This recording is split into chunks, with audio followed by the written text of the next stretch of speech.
Okay, so now we have our 6 strips of 5 blocks each. As you can see, they're all together. And the quilt is getting smaller and smaller. I don't know if you've noticed that as we've been putting it together, because you're losing an inch every time you sew these together, because you have ½ inch on each one that you're bringing in together, so you're losing an inch at each junction. So now this next one, now it's up to you. Like I said, if you're a perfectionist, what you would do is actually iron these every time so that it has the best amount of stretch and, you know, it's nice and laid out. Like I said, I don't really do that with this flannel fabric, and just because of the nature of the quilt, it doesn't really require that. But if you want to, you can do that. So it's nice and ironed out, looks perfect. These next sets, what you're going to do is these 2 guys, we're going to sew them together. These 2 guys are going to get sewn together, and these last 2 are going to get sewn together. And they are going to get sewn together back to back, right? So the backs of the quilt together. So we're going to pick up the strips so that the backs are together. If you can see that. And this time when I pin it, I'm going to try to close up as best I can for you on the table there, because this is a longer strip and you want to quilt it or pin it so that at each junction where this one has its seam, you want to line that up exactly with the other seam, so that way when you're all done you have perfect seams where they meet up, and it's going to look really cool on the back. Otherwise it looks kind of sloppy. So I'm going to put these together, put them on my table, and show you how I pin that. Okay, so I hope to make this as clear as I can. So when this was laying on the floor, it was like this. So we have our little monkey, green monkey, and then we have the green monkey print, right? So we're going to bring these together so that the 2 backs, you know what I'm saying, just like when I was picking up the other ones, you just pick them up so the 2 backs face each other. Okay. Oops. And maybe, so now both of my quilt backs are facing each other. I'm just going to put it down. This is the seam that we're going to be sewing right up here, okay? So what I'm going to do is hold them together and kind of, you know, pull them taut, kind of get them so that they're both the same length. They should be about the same length. If they're way off, then something happened in the sewing, you know, but if you're doing your ½ inch seam allowance every time, these should be the exact same length. Now where I first start pinning is I kind of look to see that the squares are both kind of lined up together, and this looks pretty good. So what I'm going to do is pick up this first seam, kind of pick it up and hold it in my hand, and I'm going to try to close up for you so that you can kind of see what I'm doing better. Okay, so I'm holding them both in my hand. Now I'm going to put one seam to face one way and the other one to face the other way. It doesn't matter which way as long as they're facing opposite. You can do it this way, you know, as long as one's laying down in one direction, the other one's laying the other way. You don't want them both laying in the same direction. That's a lot of bulk to sew through. You're going to sew through, like, I don't even know how many fabrics that is. It's 2, 4, 6, 8, 10, 12 layers of fabric if you do it that way. So push one way, push one the other way. It doesn't matter which way. And sometimes I just go with what the fabric wants to do. It feels like at this time it wants to go this way. So that's what I'm going to do. And so I'm still holding them. I'm going to get a pin. I'm going to get my pin. And I'm going to stick the pin right into the seam and coming right back out. Okay? So that is going to hold it together right at that seam. So when I sew over that, that seam is going to meet up perfect, and it's going to look awesome on the back side. On the furry side, like I showed you on the sample, it doesn't really matter. You can't tell if something's lined up right or not because it's this big furry stuff, right? But on the back side, you sure can't tell because it has to have a nice crisp. This isn't the best one example, but they meet up a lot better. Okay? So on this one, as you can see, I didn't do the best job. I probably wasn't pinning because sometimes I'm lazy, I don't pin. But you see what I mean? Where on the back side, you want it to look really nice. So we're going to go over to the next one. Nice, keep it nice and taut. Hopefully that's in frame. Okay, so this time it feels like this one wants to go this way, this one wants to go the other way. And that's fine. You know, as long as you have one facing one way, one facing the other, as far as the seam itself, you're good. Okay, and you're going to go along and pin all of the seams like that.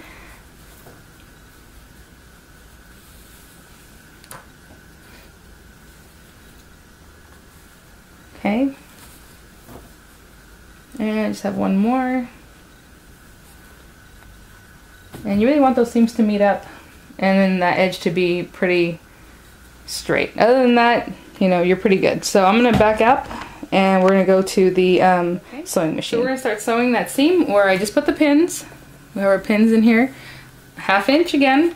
And we're just going to do this 3 times, right? Because we have the 3 sets that we need to sew together of these long strips. And then from there, we're going to sew those together with the other ones as far as making your quilt, because you got to get them all sewn together, right? So let me start with this. I just changed my bobbin, so hopefully everything's okay. Let's see here. Yeah, we're good.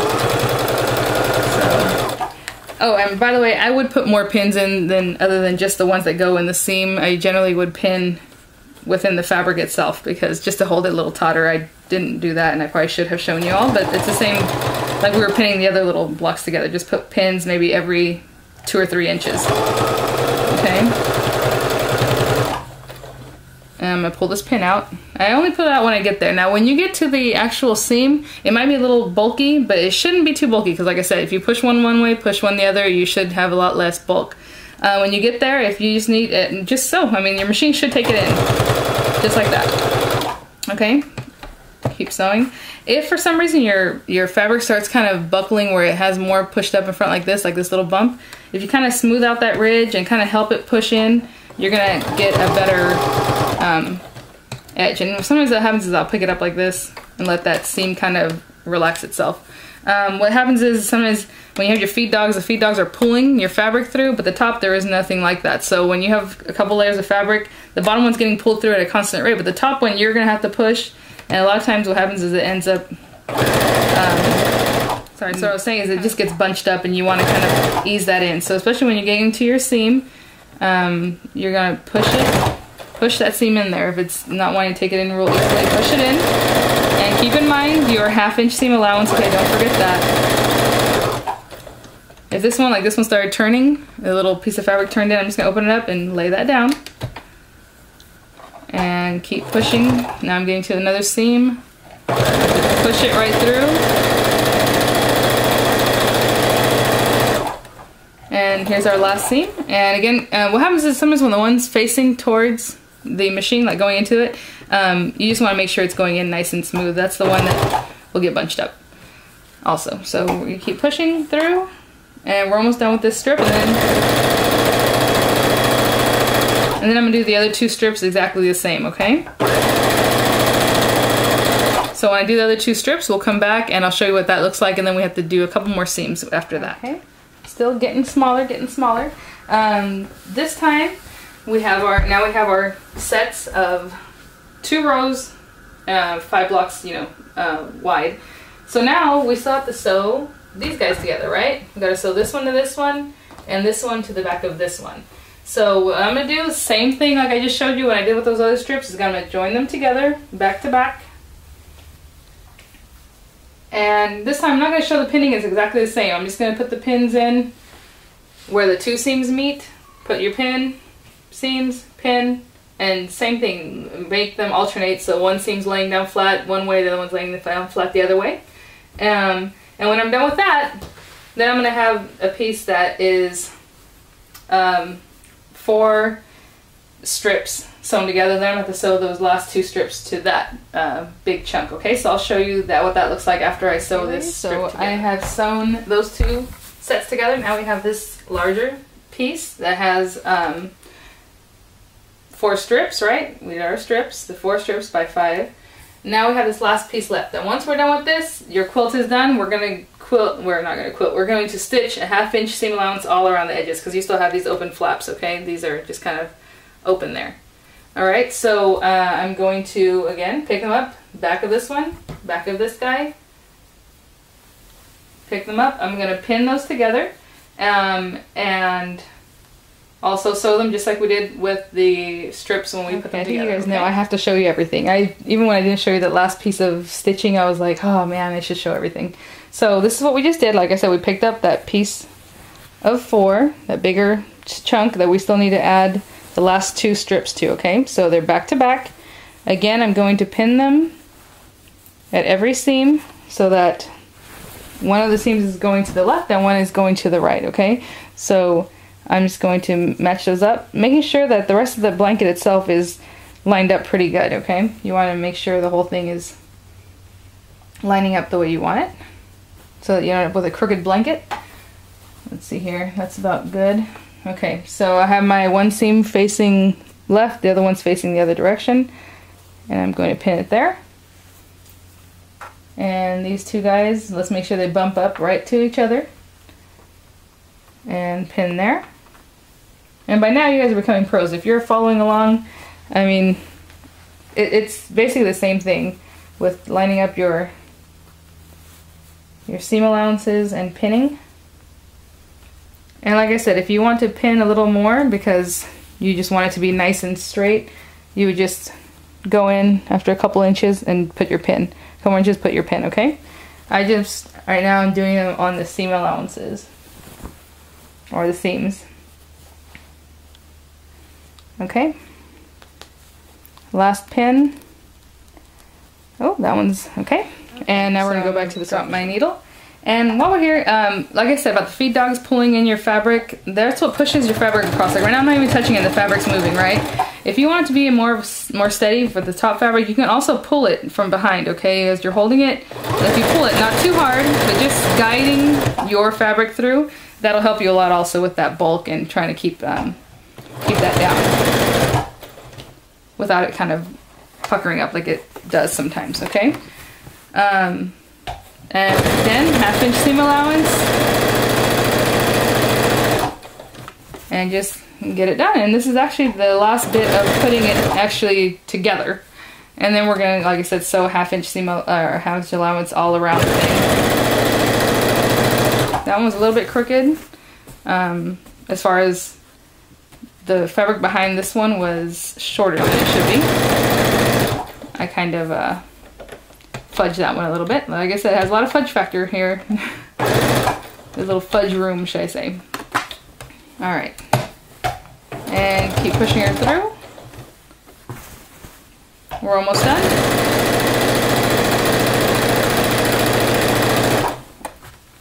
And like I said, I'm not the world's best quilter. I like to do things that are fun and fast, and I've given these out for gifts for lots of different occasions, mostly baby showers.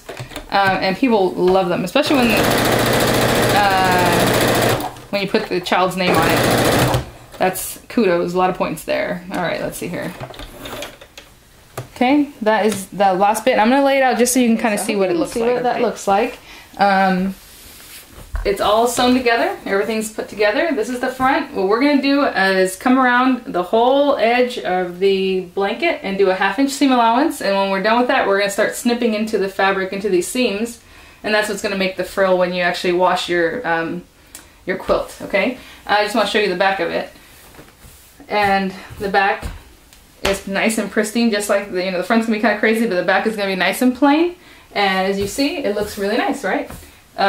So that's just what, you want to pin your thing so that you have these nice squares. And they're not going to be some weird rectangle or something kind of crazy. It's what it should look like, and that they're meeting up pretty much point to point.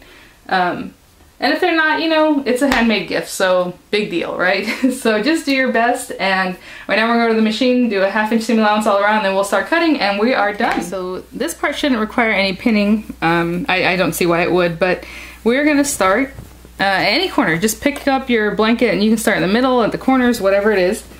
And you're gonna want your seams again facing up so that you can see what these crazy seams, what they look like, where they're at. And we're just gonna start in one corner and put down your presser foot about a 1/2 inch in from the edge of your fabric. I don't know if you can see that. I brought the fabric in so that already 1/2 inch of it is kind of sticking out behind the needle, okay? Because we're gonna put a 1/2 inch seam all around. I don't really want the seam to come in at the very end there.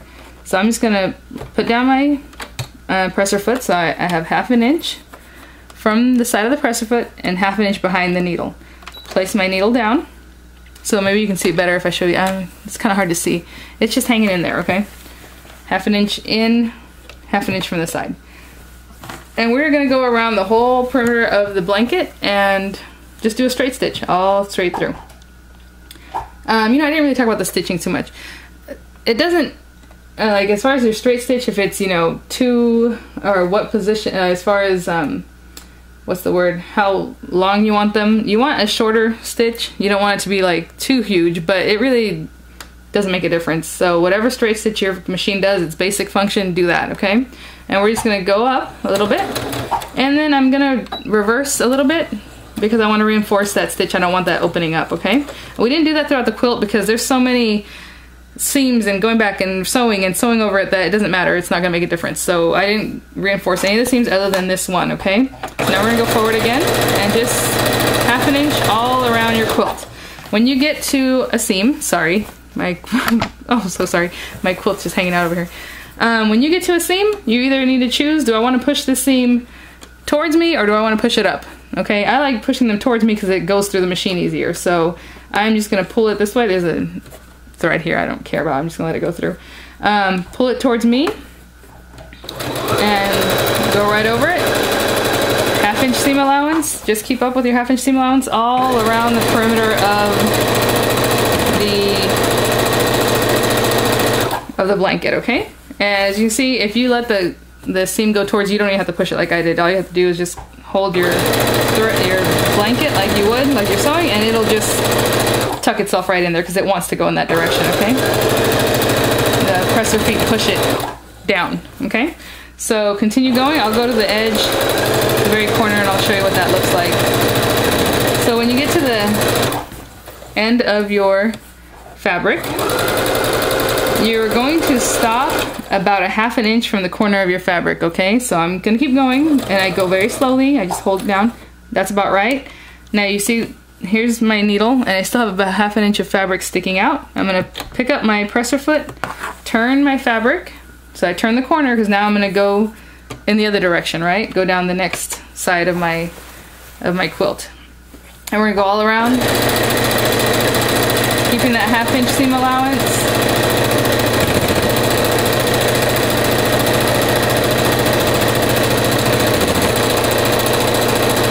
And instead of having you sit here and listen to my sewing machine go brrr, I'm going to pause here, and when I come back I'll be at the very end of it and I want to show you how you end it off. To the very end, I'm going to go and meet up where I began my stitching, where I did the reinforcement. So come right up to the corner of that, right where that's at. It doesn't have to be a perfect science. If you're off a little bit, that's fine, but come right up. I'm going to lift up my press foot, I'm going to turn it and bring it back down over that reinforcement a little bit, back it up. I'm gonna stitch it, oops, I'm gonna stitch in reverse a little bit. My machine has a button for that, which is awesome. I can also step on the presser foot, but I rather just let the button do it. And then come back forward just a little bit, and that's it. That's a good reinforced seam or stitch. We're gonna move that out, take that off, and we are done with the machine. So we're gonna turn that off. Okay, I'm gonna lay this down so you can kind of see what it looks like, and then we'll get to snipping. All I want to show you is that's it. I mean, the thing it's put together, it looks good. We did the 1/2 inch seam allowance. So all we're going to do now, I'm going to crawl across here, sorry, is take your scissors, whatever scissors you have. If you have a spring-loaded scissor, that'd be even better because this takes a minute. You're going to take your scissor, and in each of your seam allowances is just trim like every 1/4 inch. Okay, so I'm going to close up so you can see this on the camera better. Okay, so hopefully my SD card doesn't run out either. It looks pretty tight. All across every seam that you see, even around the very edge, you are going to come in and cut into the seam allowance 1/4 inch. What I like to do is kind of tuck back the rest of the quilt, so all I have is that seam kind of sticking out, and just trim in 1/4 inch. Now I'm not going to do too much of this because this is probably the most time-consuming part of making the quilt, but I'm just showing you. And as you see, I'm staying away maybe less than 1/8 of an inch, 1/16 of an inch maybe away from the seam. The worst, or from your stitching, the worst thing you want to do is cut into it, and then you're gonna, what I would do is, if you know that you cut into it, you need to go to your machine and redo that stitch because it will come apart. It'll open up. Okay, so after washing, it'll start coming apart.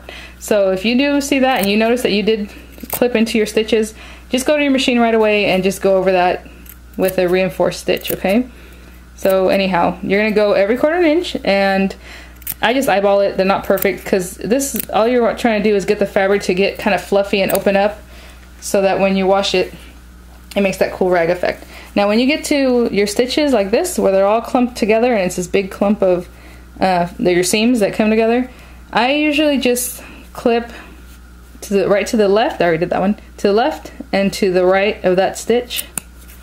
And I just leave this clumped because it's going to open up anyway, and I don't really like to cut into it just in case that cuts into a stitch that you don't want to be cut. So when you get to this clump, just go right to the left and to the right of it, 1/4 inch, and just keep going. Okay, and you're gonna do this all around everything, this whole strip. Like I said, I push back the rest of the quilt and I'll do a whole edge, and then I'll go then I'll go the opposite direction. And sometimes you'll have something like this where it's sewn down. You see that this is sticking out, but it's sewn down right here. On this one, I will come in right next to those stitches. I don't cut the stitches, but right next to them, and give it a clip. So now it's free. This is still sewn down, doesn't matter, because when this thing frays, the whole thing is going to kind of come up anyway. So just again, 1/4 inch, every stitch, all the way, every single seam that you see, okay? Now when you're all done with all that, I usually do the interior, then I do the end very last. It looks kind of lame because you're used to cutting like 4 or 8 or 12 layers of fabric. When you get to here, all you're going to have is just the 2 layers that are stuck together at the very end. But you're still going to clip it every 1/4 inch, okay? And not clipping any of your seams. You're just going to go and do that, for the whole, all around the whole edges, okay? And when we're done with that, we're going to put it in the washing machine just for a few minutes. Just wash it by itself because it's going to let go of a lot of the little fuzzies that it has. And then your quilt is going to bloom, as they call it, okay? It just opens up and it looks awesome. So I'm going to continue doing this clipping, and then when we get back, we will wash it up.